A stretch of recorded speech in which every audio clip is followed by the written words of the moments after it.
কিভাবে আমি 10 দিনে এই সুন্দর নেলটি বানিয়ে ফেলেছি সেটাই আজকে তোমাদের এই ভিডিওতে দেখাবো। এর আগে আমার নেলের অবস্থা ছিল ঠিক এরকম। এই নেলকে আমি কোনোভাবেই ভালো করতে পারছিলাম না। আর নেল শেপটা কিন্তু অবশ্যই তোমার হাতের সৌন্দর্যের উপরে ডিপেন্ড করে। দেখো, আমার নেল আগে ছিল স্কোয়ার শেপ। আমার কিছু কিছু নেল খুবই সুন্দর ছিল, কিন্তু এই কয়েকটা ফ্যাট ফিঙ্গার সেগুলো সুন্দর লাগছিল না। তো আমি শেপের জন্য এটা করে নিয়েছি। তো চলো দেরি না করে আমি কিভাবে আমার নেলের যত্ন নিয়েছি এবং নেলগুলো এভাবে সুন্দর করেছি সেটাই ভিডিওতে দেখে নিই। আর অবশ্যই সবাইকে রিকোয়েস্ট করব ভিডিওটির শুরু থেকে শেষ পর্যন্ত দেখতে, কারণ প্রত্যেকটা স্টেপেই আছে তোমাদের জন্য ইম্পর্টেন্ট ইনফরমেশন যা তোমাকে তোমার নেল বড় করতে সাহায্য করবে। হ্যালো এভরিওয়ান, কেমন আছো সবাই? আজকে আমি তোমাদের সাথে শেয়ার করতে চলে এসেছি কিভাবে আমি আমার নখের যত্ন করি। তো আমি 5 বছর আগে আমি একটা ভিডিও দিয়েছিলাম কিভাবে দ্রুত নখ বড় করা যায়। এই 5 বছরের মধ্যে আমার নেইলের কন্ডিশন খুবই খারাপ হয়ে গিয়েছিল, বলতে গেলে ঠিক এই নখটার মতোই হয়ে গিয়েছিল, এটা ভেঙে গিয়েছে আবার।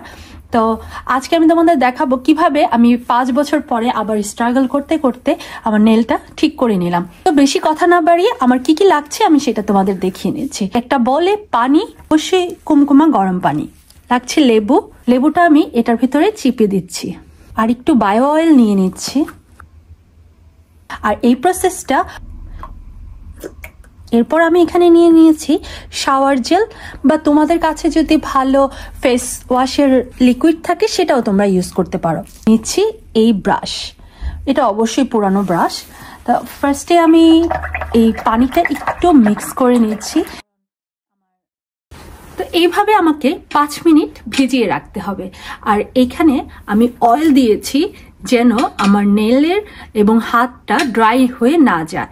আর লেবু দিয়েছি যেন যে ময়লাটা আছে এক্সট্রা সেগুলো নেল থেকে চলে যায়। হাতে যদি কোনো কালচে ভাব থাকে সেটাও কিন্তু দূর হয়ে যাবে এই লেবুর কারণে। এরপর আবার ভিজিয়ে রাখছি। তো এইভাবে আমাকে 5 মিনিট পর্যন্ত ভিজিয়ে রাখতে হবে। আর এই ব্রাশটা দিয়ে নেইলের ভিতরে ক্লিন করে নেব। আমাদের নেইলের ভিতরে কিন্তু অনেক ময়লা থাকে, ডার্ট থাকে, যেটা আমরা দেখতে পারি না বা দেখা যায়, এই কারণে আমাদের নখ হলদেটে হয়ে যায়। তো আমার 5 মিনিট হয়ে গিয়েছে। এখন আমি এটা এই টিস্যু দিয়ে মুছে নিচ্ছি।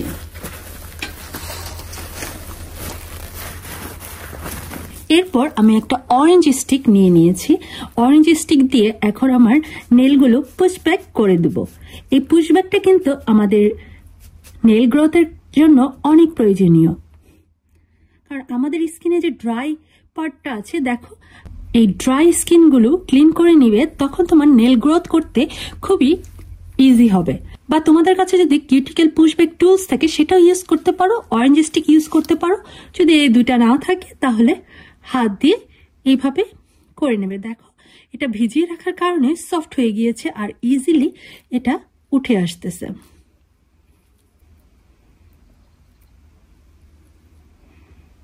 দেখেছো, এইভাবে আমি প্রত্যেকটা নখ করে নিচ্ছি। এরপরে কাজ হলো এই কিউটিকেল কাটার। তোমার কাছে যদি নিপার থাকে নিপার দিয়েও তুমি কাট করতে পারো। আমার কাছে এটা দিয়ে ইজি হয়, এই জন্য আমি এটা দিয়ে করছি। এই যে ড্রাই স্কিনগুলো আছে এগুলো কিন্তু এখন আর যাচ্ছে না। তো এইটার কাজ হলো এইটা কেটে ফেলা।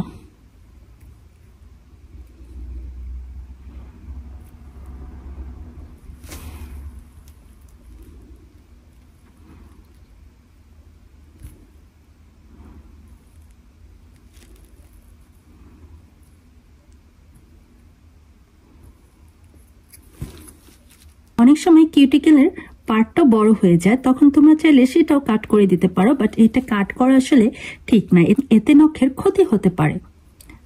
আমি প্রেফার করি এই সাইডের যে স্কিনগুলো আছে বাড়তি সেগুলো কেটে ফেলার, এতে করে নেলটা খুব টাইডি লাগে। আর তোমাদের যদি নেল বাইট করার হ্যাবিট থাকে, এইভাবে প্রসেস করে কয়েকদিন যত্ন নিলেই যখন তোমরা নেলের প্রেমে পড়ে যাবে তখন কিন্তু আর নেল বড় করতে তেমন কষ্ট লাগবে না। এইভাবে আমি বাকি নেলগুলো করে নিচ্ছি।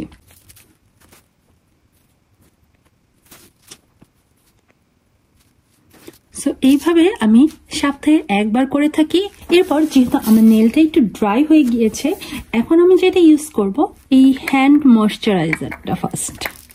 প্রথমেই হ্যান্ড ময়শ্চারাইজারটা ইউজ করে নিব।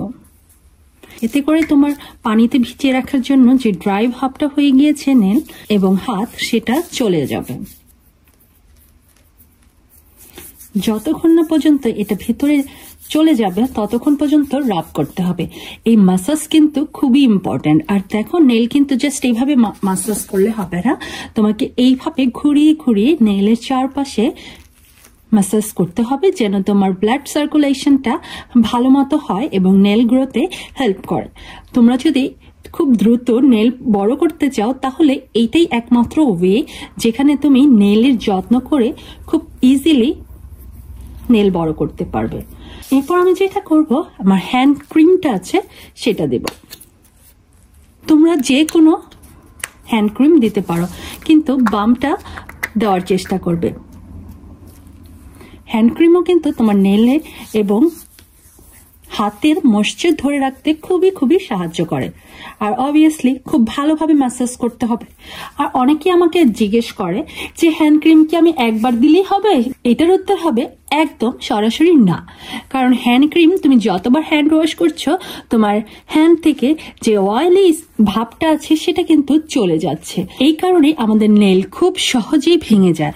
আমাদের নেলের মজবুত রাখতে হলে এবং হাত সুন্দর রাখতে হলে আমাকে অবশ্যই দিনে যতবার আমি হ্যান্ড ওয়াশ করছি ততবারই আমাকে ময়শ্চারাইজার দিতে হবে। এবং last not list, this cuticle oil. এই কিউটিক্যাল অয়েলটাই কিন্তু তোমার নেলকে স্ট্রং করবে আর গ্রোথ বাড়তে সাহায্য করবে। আর অবভিয়াসলি খুব সুন্দর করে ম্যাসাজ করতে হবে। আমি আমার নেল যত্ন করেছি এবং আলহামদুলিল্লাহ ফার্স্টে স্ট্রং হয়েছে, তারপর এখান থেকে যখন গ্রো হয়েছে তখন কিন্তু ভেঙে যেত নেলগুলো। ভেঙে যাওয়ার কারণে বড় করতে খুবই সমস্যা হচ্ছিল। সেটার সলিউশনে আমি ইউজ করেছি কিউটিক্যাল অয়েল আর বাম। এই বামটা খুবই খুবই জোস, যেটা তোমার হাত পা ময়েশ্চার রাখতে সুবিধা করে। আমাদের অনেকেরই কিছুক্ষণ পর পরই মনে হয় যে হাত ড্রাই হয়ে গিয়েছে, তো এটাই তার সলিউশন, বাম। আল্লাহ হাফেজ সবাইকে, ভালো থাকো, সুস্থ থাকো, দেখা হবে নতুন ভিডিওতে। আর তোমরা কি ভিডিও চাচ্ছ সেটা আমাকে একটু কমেন্টস করে জানাবে। আর কোনো কিছু জানতে হলে কমেন্টসে জানাও। ধন্যবাদ সবাইকে আমার ভিডিওটি দেখার জন্য।